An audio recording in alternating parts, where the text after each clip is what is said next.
చెప్పండి. రాయండి అమ్మా, రాయండి మీరా గారు.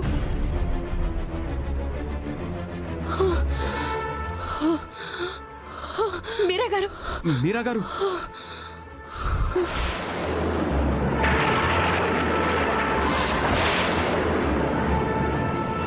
మీరా గారు, మీరా గారు, మీరా గారు, మీరా గారు, మీరా గారు, మీరా గారు, డాక్టర్, మీరా గారు, డాక్టర్, డాక్టర్, మీరా గారు, డాక్టర్,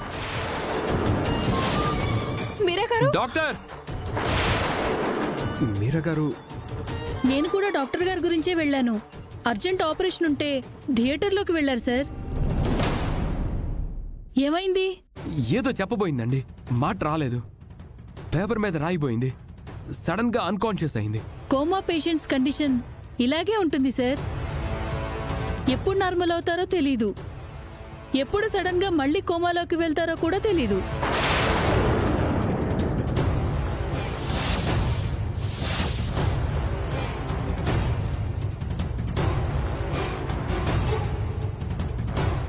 నీ అమ్మాయి అని రాసింది. ఇలా ఎందుకు రాసింది? మనకి పుట్టిన బిడ్డ చనిపోయిందన్న సంగతి ఈమెకి తెలుసు. అలాంటప్పుడు ఇలా ఎందుకు రాసింది? ఈ అక్షరాల వెనక నా గతానికి సంబంధించి ఏదో ఉంది. ఈమె పూర్తిగా కోమాలో నుంచి బయటపడితే గాని అసలు నిజాలు తెలియవు. గత కొద్ది కాలంగా ఏదో విషయంలో అయితే బాగా సఫర్ అవుతుందండి. మేము అడిగితే చెప్పడం లేదు. మీకు సంబంధించిన విషయమేనని ఇప్పుడు అర్థమైంది.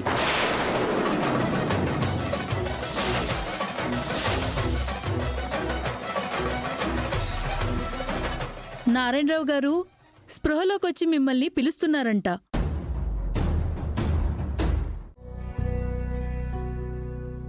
ఎందుకో అక్షయ మీద పగబట్టేసింది పాముల.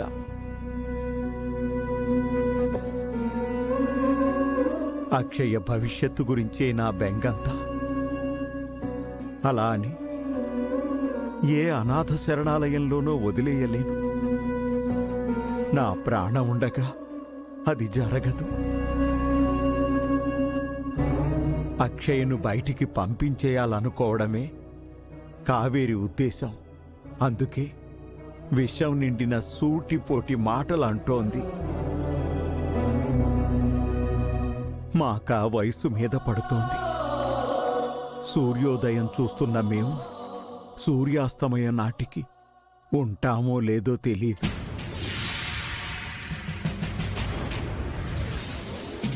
మీరా తల్లిదండ్రులుగా మారి అవసరాలైతే తీర్చగలుగుతున్నారు గాని మీరు నిజమైన తల్లిదండ్రులైతే కాదు కదా.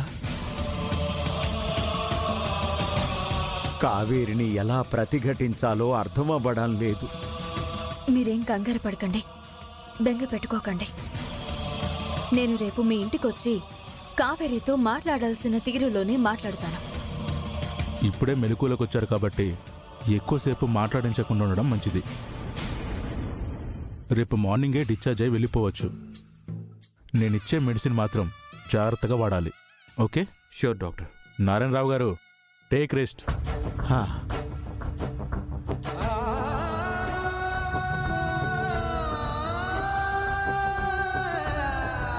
రెస్ట్ తీసుకోండి. దానికి చాలా పొగరు. చిన్న పిల్ల గురించి మీ నోటి నుంచి ఇలాంటి మాటలు నేను వినలేనమ్మా. అక్షయ్ గురించి ఇంకెప్పుడు ఇలా అనద్దు అమ్మా. అక్షయ్ నా ప్రాణం కాపాడింది. నీ కొడుకు ఈ రోజు నీ కళ్ళ ముందిలా ఉండడానికి కారణమైంది. అది మర్చిపోకు. అంతకంటే మేలు ఇంకేమైనా ఉంటుందా? ఆ ఒక్క మంచి పనిని అడ్డం పెట్టుకుని తప్పుల మీద తప్పులు చెయ్యొచ్చా? అమ్మా, కంటికి కనిపించేవన్నీ నిజాలు కాదు, కనిపించినవన్నీ అబద్ధాలు కాదు. అక్షయ్ ఎలాంటిదో ముందు ముందు మీకే తెలుస్తుంది. తన గురించి తెలుసుకోవాల్సిన అవసరం మాకే ఉంది శ్రీకర్. ఎందుకు ఆ పిల్లని వెనకేసుకొస్తున్నావు? అమ్మా, అక్షయ కనకదుర్గ అమ్మవారి వరప్రసాదం అంట. పూజారి గారు చెప్పారు.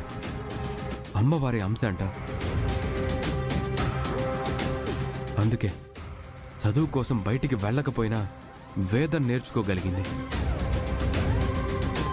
మన ఇంట్లో కారణ జన్మురాలు అడుగు పెడుతుందని అనుకున్నాం, కానీ అక్షయ్ని చూస్తుంటే అలా అనిపిస్తుంది.